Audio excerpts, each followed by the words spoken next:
Hello, you wonderful people, and welcome to another episode of Not Too Comic Book. This being a show where it's about TV shows that are adaptations of comic books. For today's episode, I'm going to talk about the latest episode of Snowpiercer. A lot of interesting things went down in this episode, so let's break it down. Well, we have Josie's situation, obviously her going through all those procedures. Obviously, for her, I like that whole thing at the beginning where it's like, until you get hurt, you always feel like you're invisible, but then when you do get hurt, once you get when you're going through something, what she's going through, it kind of makes you more vulnerable because you don't have that mentality of being invincible. It kind of takes a little bit of that fight out of you, I think, but that's even more so why she's pushing, because she has to fight, because it's like, I think it's almost like where do I fit in this world, like if I'm not able to kind of, at least that's kind of what I took from it. I might have been just kind of misinterpreting it, but it just seemed like fighting feels like the only thing that kind of keeps her going, kind of almost in a sense of like, what was it all for? If I just lay down and don't fight, like what was it all for then? If I don't keep fighting, kind of pushing through, so going through all those procedures of not just getting better, but also being the spy on the other side. What I thought was really interesting is that it seems like Icy Bob doesn't necessarily have loyalty to Wilford, and I'm wondering, I think people on Snowpiercer we'll get to that later on, I think they had the benefit of not knowing Wilford's cruelty like everyone else does. He has that weird thing where he's got everybody reading books later on, like that particular book, having like literally a book club, and it's like, shit, I didn't finish reading the book. It's like, whatever, the house burned down, she dies at the end, something like that. It's kind of what Alex did. She kind of spoiled the book, but whatever the case may be. It's a real book that probably, like, I'm not a reading book person, so I'm not well versed in all things literature. So it's probably maybe a well-known story that they're necessarily pulling from. But the point I was making is Icy Bob, I'm sure like a lot of people in Big Alice, doesn't 100% have loyalty to Wilford. If they do, it's out of fear, not necessarily because they 100% believe him. They kind of haven't had much choice over the years. But for him to be there for Josie like that, I thought was interesting. But I think when he sees Josie, he sees himself, because he's telling her, like, you're having a panic attack. Don't internalize the pain, externalize it, because if you internalize it, it's going to paralyze you. And it was like, for him to kind of help her like that, kind of helping her, like, focus on 5 red things in the room, calming her down like that. That's why I'm like, I think he sees a little bit of himself, like. But obviously for Josie, it's like, I need to stay focused because I have to be on top of this. Obviously, using the pipeline as a means of passing messages along to Snowpiercer, which obviously there's a conversation about, handling things. Obviously, only a handful of people know about Josie being, Andre's insider. And obviously in this episode, he ends up telling Roche and Bess about it, and in the sense that, like, obviously he knows there's an attack coming because Wilford is planning for something. But even Alex is like, what are you planning, and how is this going? How is Audrey going to be your means of taking Snowpiercer? Because I think it's like, if he can convince Audrey, I think she's like the stepping stone of, like, all you'd have to do is change one person's heart and mind, and it's like them together. If he can like puppeteer his way to her heart, I think he feels like she could be the stepping stone to reaching so many other people. Because who is Audrey? Audrey's really good. He says intuitive when it comes to people. She knows people, so she'll know what's necessary, what strings to pull people. So you get Audrey, you get a lot of people on the train, because Audrey helped a lot of people through their trauma on the train. So I think she is probably one of the most important pieces on the train, because you control her, you kind of control a lot of things. That's kind of how I feel like Wilford's kind of thinking. Which is sad, because Audrey's kind of caught in this complicated place, because even Zara's asking, like, are you okay? Like, which, for her is that, once again, we don't fully know their past, but it does something to her being around him, just like it does something to him. But I think he's more in control around her than she is around it, because she thinks she has him exactly where she wants him, but I think it's the other way around. Like, you're caught in his trap, said the spider to the fly, I think she kind of got it twisted on who she was, and she thinks she's the spider and he's the fly, but I think, like I said, I think it's the other way around. But obviously Bess is kind of, losing it a little bit, just because it's like she's upset, because it's like, you're so focused on Wilfred. It's like, okay, because, Andre was asking Javi, like, which points on the train are the most vulnerable, like, from an outside attack. And so they're kind of preparing on that front. But Bess is like, we still got to worry about the threat that's here. So Audrey and Roach were like, hey, take a day off. You need it. Because obviously, like, she's kind of spiraling a little bit. And what I thought was an interesting storyline and element was the whole situation of her talking to the pastor later on, because he kind of helps her kind of like vent her frustrations a little bit, in a sense of like that whole conversation about suffering, that kind of you can't have joy without suffering, that basically suffering brought onto yourself or others, like it's kind of like the flip side of it's part of the human condition. You can't have one without the other. You can't have joy without some suffering, because the suffering, because in a sense, like, sometimes because for Bess, it's a thing of why can't we all kind of get along? I mean, for her, it's like we're the last of humanity, yet on this train we still fight, we kill. Like, she doesn't want things to be that way. It's like we're the last of humanity. We should just be coming together, yet there's so many damn issues. But I think it's the thing of you can't, like, one person, sadly, like, one person's happiness would call about, someone else's suffering. Like, to make your situation better, you might have to, like, crush someone else under your boot type of situation. What I thought was really interesting is obviously the pastor saying that, like, Audrey isn't the best fit for the train. Hell, even Audrey, like, I don't know if he reigns over it like the almighty, like, tyrannical king type. I think it is a thing of he's figuring this stuff out. Like, obviously for him, it's like, I do more as like the rebel leader, like being in charge of so many people's lives, trying to delegate stuff, trying to keep some form of balance, because he's fighting a war on two fronts, handling everything on Snowpiercer while dealing with everything that is Wilford and his mind games and his manipulation and the pull he has on so many people. Like, it's not an easy thing to deal with. Hell, and even that moment from the pastor saying, like, you can only compromise yourself so far before you lose the faith of the flock. Because we see that firsthand in this episode, because obviously you have Pike using the weed pipeline as a means of kind of keeping things alive for the tale. He's bringing in, a means of survival for them. But obviously he gets attacked and jumped by the custodians, in particular Oz and LJ, because Terrence is like, oh, you don't move stuff throughout the third car without letting me know, without cutting me in on it. And Audrey decides to handle it. He confronts Terrence is like, hey, we'll handle this 60-40. But Terrence is like, oh, the fact is I saw the little girl running. So it's like, I know who's on the other side of the train. I know what would Mr. Wilford do if he finds out there's a spy? And Audrey is like, be careful. And Terrence is like, I am careful. It's like he overstepped his boundaries, because I think for so long he's been such a key figure in the train that I think, because being who he is, the custodians, he was top dog in the train, because he supplied like a lot of stuff in the train. Like, nothing went by in the train without him really getting a little taste of it, essentially. And I think got a little too big for his britches, because he was kind of falling to the wayside now a little bit. And once you have that taste of power, you never want to give it up. And so it kind of made him overstep his boundaries a little bit, because I guess maybe he never thought Audrey would cross that line, especially like you're trying to unify the train, but obviously unifying the train, at least the way he did, hasn't necessarily worked out. So Audrey goes to Pike because Zara suggests it, and that's kind of like the angel, like, that's who it makes you wonder, is Zara the angel on his shoulder or the devil? You never know, like, because Zara has her reasons for doing what she's doing. Like, it's always hard to say whether she's really ever doing the right thing, because it is legitimately the right thing, or is it the right thing for her in the long run? Because granted, it's like Terrence is threatening Josie, and Audrey's like, as a leader of the train, I can't do something like, oh, lock him up for no reason. I can't like sanction for him to necessarily be killed. But Zara's like, you have someone for the job, and orders Pike to do it, which Pike struggles with that, because it's like, I promise never to kill someone out of combat, because in that case, it's a fair fight. It's kind of like a self-defense thing. He doesn't want to just straight up out assassinate, murder someone. He even said, when the tail wanted to lynch me for cannibalism, you vouched for me. But obviously he's not comfortable with this whole thing.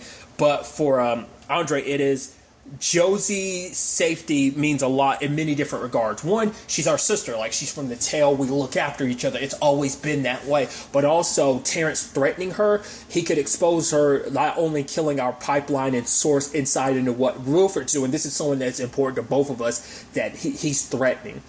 And even I love that line from Pike being like, scribes will never write the story of Pike when it comes to the history of Snowpiercer. But then you had Audrey saying, tell these stories, live longer, brother.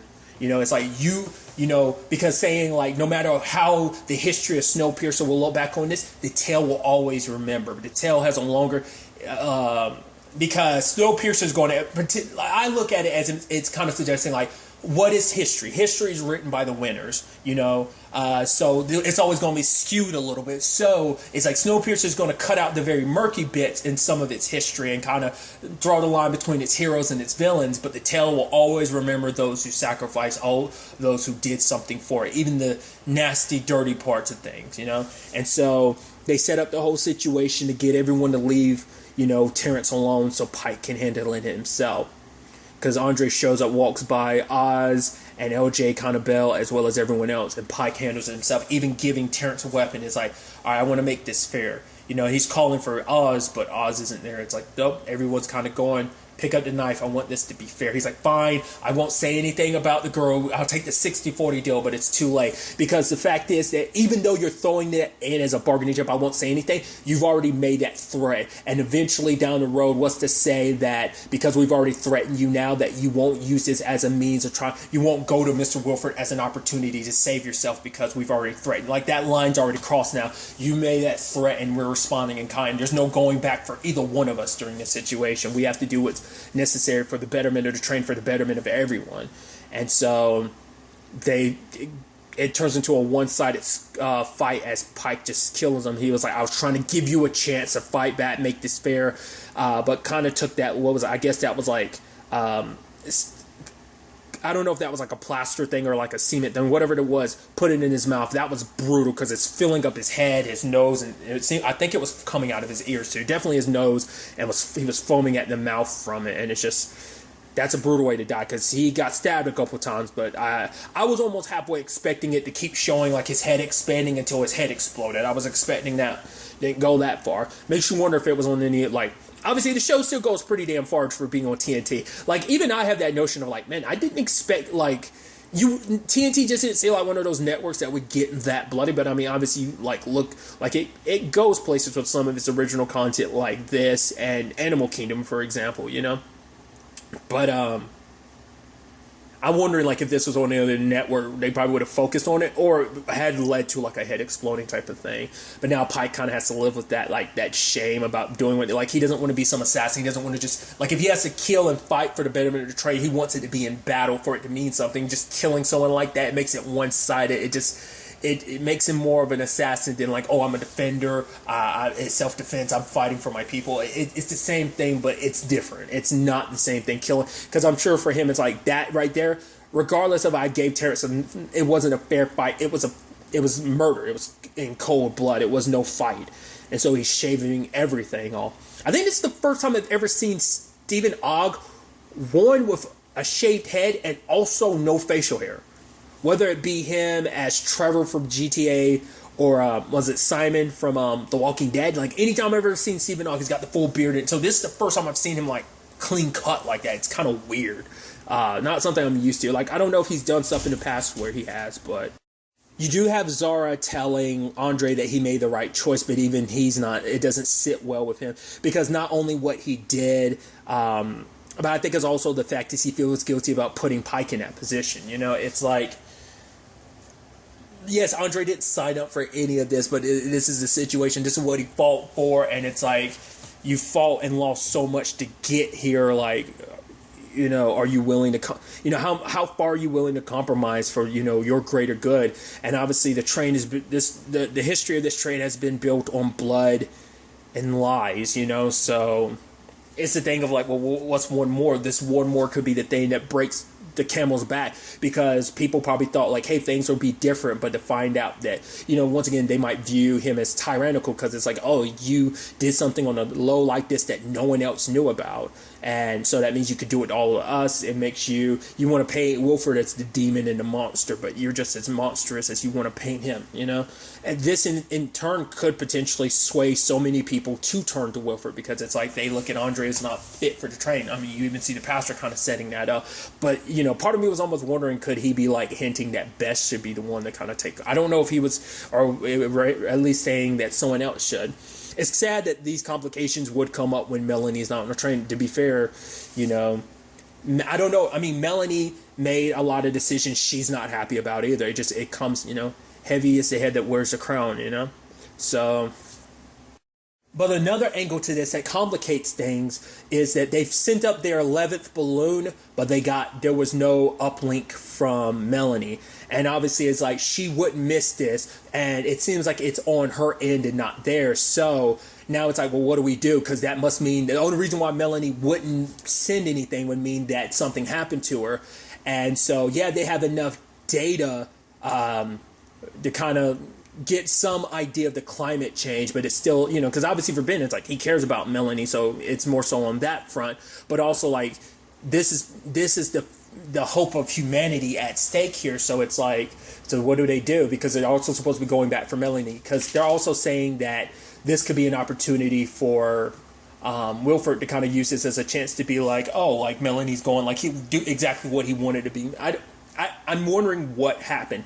Like I said, hopefully we get an episode where we basically spend the entire month with Melanie and kind of find out like what happened to her the entire time. Like, I feel like you have to have an episode dedicated to all that, especially because we're building up more and more time of like what's happening on Snowpiercer and Big Alice, and not like what Melanie's necessarily going through at that station. So, but you have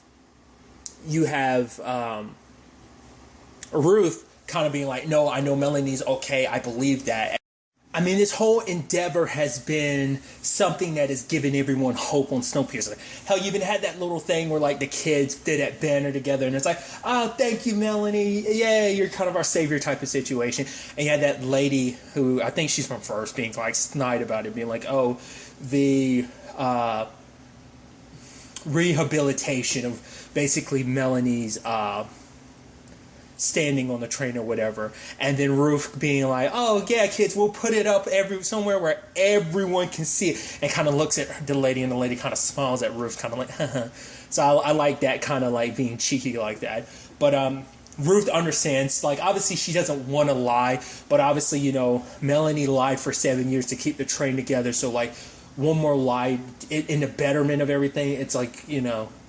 And Ruth kind of understands that, so she addresses everyone being like, hey, we got in contact with Melanie, everything's going according to plan. Because for one, also can't, like I said, can't let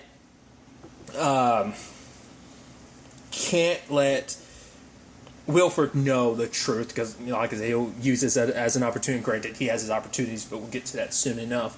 But they can't let him use this as fuel for fire to be able to take control of Snowpiercer, being like, oh, like, you guys kind of have no hope, because he's going to use this as being like, yes, everything failed. Oh, I'm so sorry everything failed, but I guess I will have to be the one that shepherds everything, which now that I wonder, is that going to put him at the top of Bess's potential list, like, because it shows like, oh, seems like he might be more pro Wilford. It might even be him trying to turn Bess to be more pro Wilford.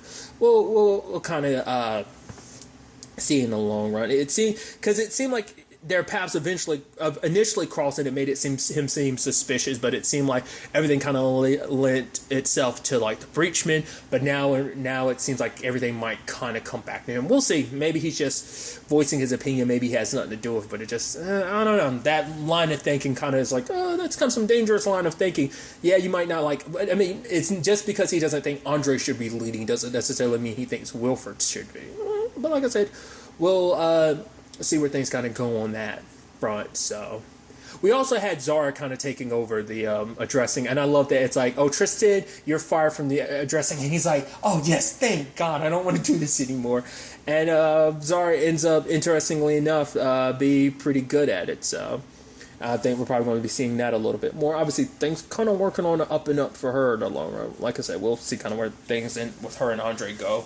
Obviously, they got to look at their baby, who's now the size of a blueberry, as that whole conversation went down.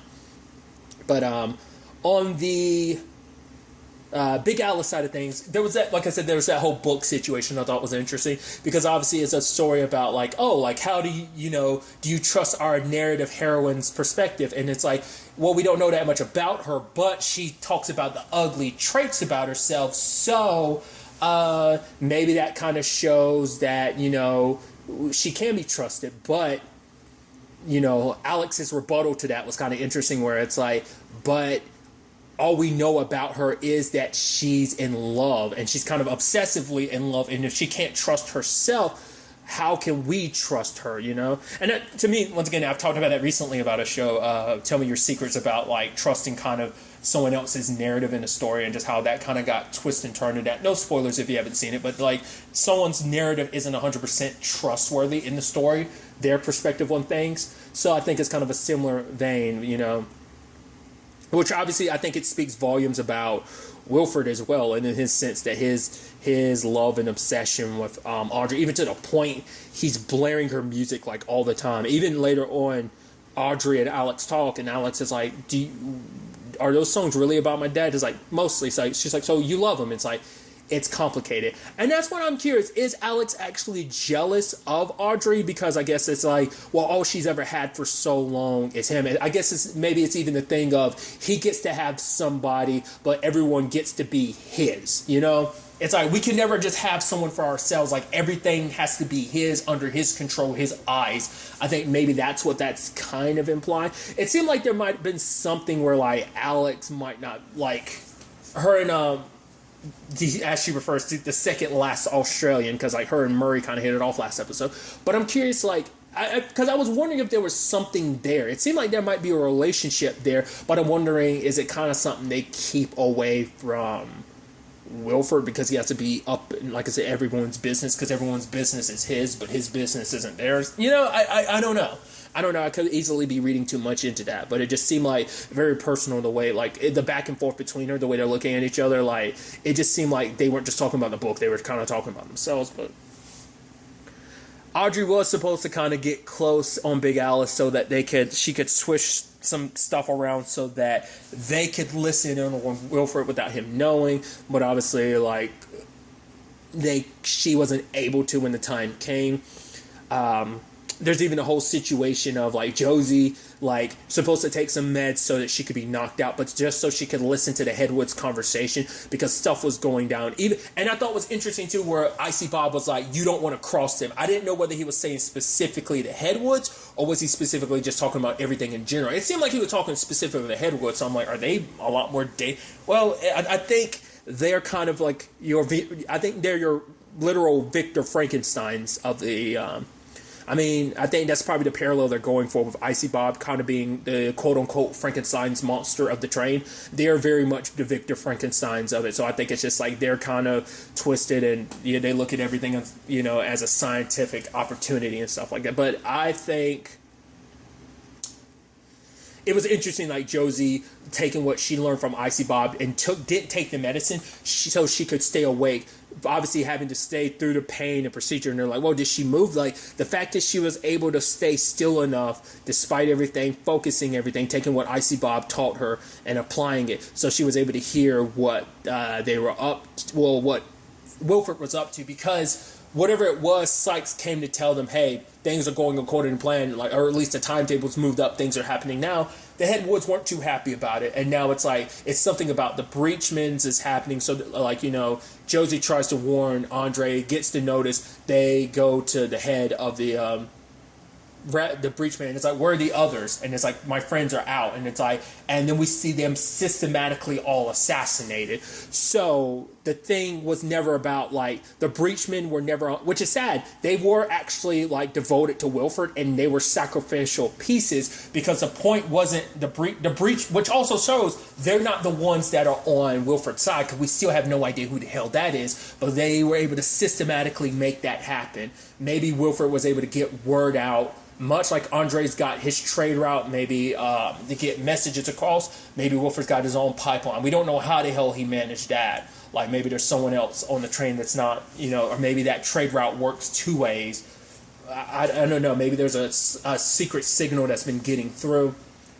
maybe it has something to do with the pastor, maybe not. But I think this is kind of that conspiracy that Bess was talking about. But all of the breachmen except for one have been wiped out.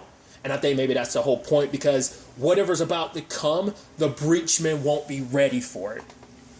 Well, I mean, because whatever it is, the breachmen won't be able to be there to help, because you're down to one and no one else is trained enough for it. So maybe it's a situation where now Icy Bob comes into play and it's like, oh, here I am. You guys have issues? Oh, like whoever's on this train did that. I had nothing to do with that. But I have Icy Bob. Icy Bob here. Oh, he's trained up. His body's ready. I need him prepared for the code so he can come in, fix whatever train issues will come in the future. And it's like, oh my God, Icy Bob saved the day. Oh my God, Mr. Wilford, he's amazing. Oh, I think this is his subtle way of, no, not his subtle yet not so subtle way of taking control of the train, changing perspective and perception amongst himself. Because I think the people who are going to end up being found out behind this, they're just going to seem like radical people who either they're going to be people that's like, oh, we're doing this because we want things to go back to the way they were, not necessarily that we're actually doing this for Mr. Wilford's sake. Like, they're probably going to be like, we want things to kind of be back the way they were. So that's how they probably spin it, even though they're doing it because that's what Wilford would want. I'm guessing. Because like I said, my initial thought was Icy Bob was going to be used as a means of killing Melanie, but we don't know if something else was held off on the side, and that's what Melanie's dealing with, like Wilford sent something else in advance. But I felt like if he was going to send anybody, it would have been Icy Bob. So I think this is Icy Bob's true purpose, is to fix something that they end up breaking or causing, and without the breachman, like I said, this will get him one step closer to getting control of the train. This is my initial thought where we stand right now, but I'm not even 100% sure who is going to be revealed to be. Like, who are these, people, whoever they are. Like I said, it was synchronized. They were able to take out the breachman. I mean, to be fair, it was a surprise attack, so it seemed like that could still be anyone, but I feel like it takes at least some skilled individual. So I'm wondering, are we dealing with some people from the tail, people spread out amongst other branches? I mean, maybe LJ and Oz play some part in it. I don't think so, but maybe not. Still a lot of unanswered stuff. We'll ultimately have to wait and see where everything takes us in the next episode. Hopefully we get some answers to a lot of the questions. But really, that's all I want to talk about. So the next time we meet, be happy, be safe, live life to the fullest, and enjoy it.